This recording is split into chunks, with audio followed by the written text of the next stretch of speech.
We can't be so busy competing with one another that we forget the competition that we have with the rest of the world to win the 21st century.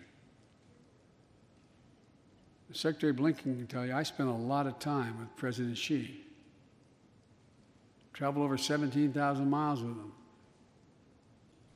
Spent, they tell me, over 24 hours in private discussions with him. When he called to congratulate him, we had a 2-hour discussion. He's deadly earnest about becoming the most significant, consequential nation in the world.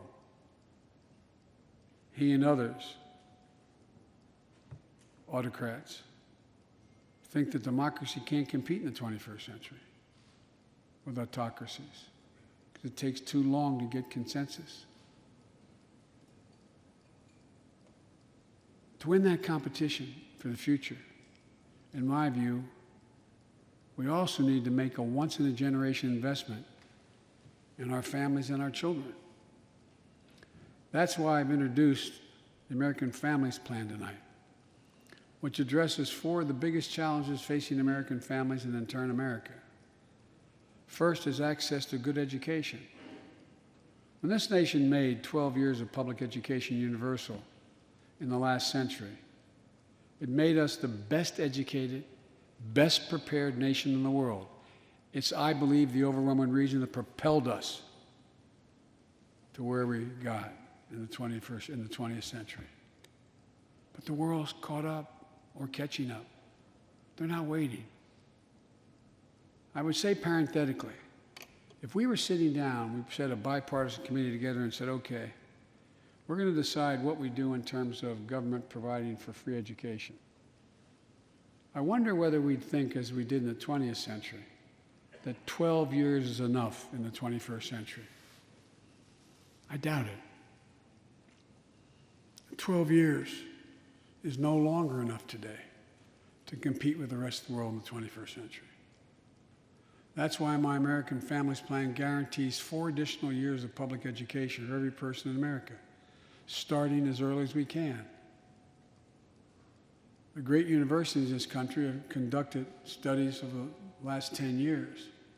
It shows that adding 2 years of universal high-quality preschool for every 3-year-old and 4-year-old, no matter what background they come from, puts them in a position to be able to compete all the way through 12 years and increases exponentially their prospect of graduating and going on beyond graduation.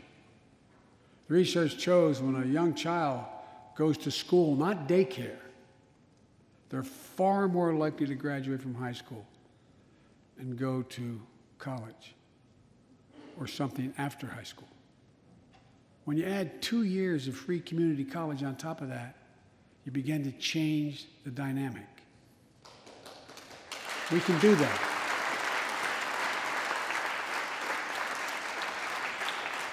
And we'll increase Pell Grants and invest in historical black colleges and universities, tribal colleges, minority-serving institutions.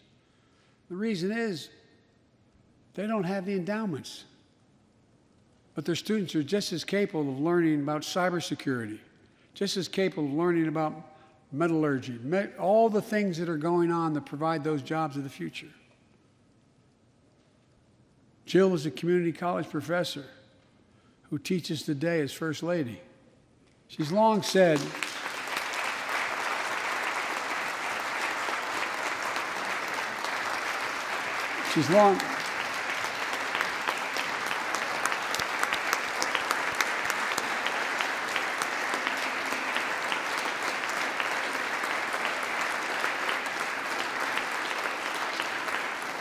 if I've heard it once, I've heard it 1,000 times.